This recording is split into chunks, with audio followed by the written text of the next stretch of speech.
உம் சித்தம் போல் என்ன என்றும் தற்பரனே நீர் நடத்தும். உம் சித்தம் போல் என்ன என்றும் தற்பரனே நீர் நடத்தும். என் சித்தமா ஒன்றும் வேண்டாம் என் பிரியனே என் இயேசுவே.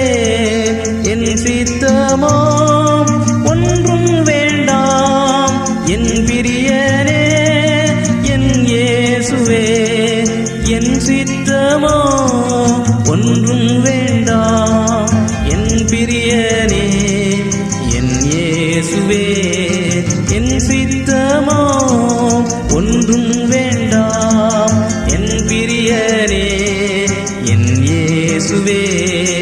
உம் சித்தம் போல் என்ன என்றும் தற்பரனே நீர் நடத்தும்.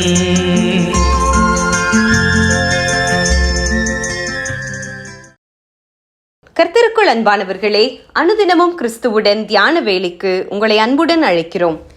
இன்றைய தியானத்திற்கான வேத வாசிப்பு லூக்கா 22ஆம் அதிகாரம் வசனங்கள் 35 முதல் 44 வரை. தியானத்திற்கான தலைப்பு இயேசு பருகின பாத்திரம். பிதாவே, உமக்கு சித்தமானால் இந்த பாத்திரம் என்னை விட்டு நீங்கும்படி செய்யும். உம்முடைய சித்தத்தின்படியே ஆக கடவது என்று ஜெபம் பண்ணினார். லூக்கா 22:42. என் தவறு நிமித்தம் எனது தகப்பனார் வீதியிலே அவமானப்பட்டதை அவர் இறந்து இத்தனை வருடங்களாகியும் நினைத்தால் என் உள்ளம் உடைகிறது என்று ஒருவர் கூறினார். இந்த தியான நேரத்திலே நமது பெற்றோர் அல்லது நமக்கு நெருக்கமானவர்கள் நமக்காக அவமானப்பட்ட சந்தர்ப்பங்கள் இருந்தால் சற்று அவற்றை நினைத்து பார்த்து மனதார அவர்களுக்கு ஒரு நன்றியாவது கூறுவோமா? பாடுபட்டு சிலுவையில் அறையுண்டு மரித்து அடக்கம் பண்ணப்பட்டு மரித்தோர் ஸ்தானத்திற்கு இறங்கி 3ஆம் நாள் எழுந்திருந்தார். இது நமது விசுவாச அறிக்கை. இயேசு நம்மை மீட்கும்படி தம்மை பலியாக்கினார் என்பது சத்தியம். ஆனால் அவர் செய்து முடித்த மகத்தான கிரியையின் யதார்த்த நிலைமையை நாம் உணர வேண்டும். தாம் வந்த நோக்கத்தை அவர் அறிந்திருந்தாலும் கெத்செமனே தோட்டத்தில் அன்றிரவில் முகங்குப்புற விழுந்து இந்த பாத்திரம் என்னை விட்டு நீங்க கூடுமானால் நீங்கும்படி செய்யும் என்று வியாகுலத்தோடு இயேசு ஜெபித்தாரே.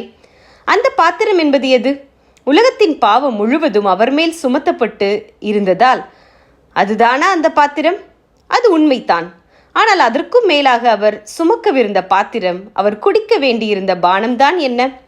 இந்த உக்கிரமாகிய மதுபானத்தின் பாத்திரத்தை நீ என் கையிலிருந்து வாங்கி அவர்கள் எல்லாருக்கும் அதில் குடிக்க கொடு. எரேமியா 25:15. இதுவே அந்த பாத்திரம். தேவன் தமது குமாரனுக்கு ஏற்படுத்திய பாத்திரம் வெறுமனே உலகத்தின் பாவம் அல்ல, மனுக்குலத்தின் பாவத்தினால் உண்டான தேவ கோபாக்கினையால் அந்த பாத்திரம் நிறைந்திருந்தது. அதைத்தான் இயேசு சுமந்தார். இயேசு பானம் பண்ணின பாத்திரம் நமது பாவத்தின் விளைவான தேவ கோபாக்கினை. இயேசு மாத்திரம் அன்று இதை செய்யாதிருந்தால் எல்லாமே எத்தனை நாசமாய் போயிருந்திருக்கும்.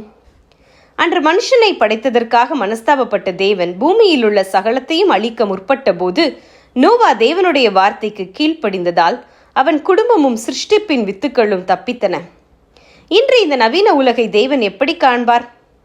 ஆனாலும் இன்னமும் இவ்வுலகை அழிக்காமல் இருக்கிறார் என்றால் அன்று இயேசு முழு உலகின் பாவத்திற்குமான கோபாக்கினையையும் தம்மேல் ஏற்றுக்கொண்டதால் தானே. இயேசு உயிரோடே எழுப்பப்பட்டிராவிட்டால் இன்று நாம் நம்பிக்கையற்று இருப்போம். ஆனால் ஒரு முடிவு உண்டு. அன்று தேவனுடைய கோபாக்கினையை யாராலும் தடுக்கவே முடியாது. அதற்கு முன்னர் நமது வாழ்வை சீர் செய்வோமாக. அவர் வருகைக்கு ஆயத்தமாவோமாக. ஜெபம் செய்வோமா? இரக்கமுள்ள ஆண்டவரே, நோவாவை போன்று உம்முடைய வார்த்தைகளுக்கு கீழ்ப்படிந்து அழிவுக்கு தப்புவிக்கப்பட கிருபை செய்யும். ஆமேன்.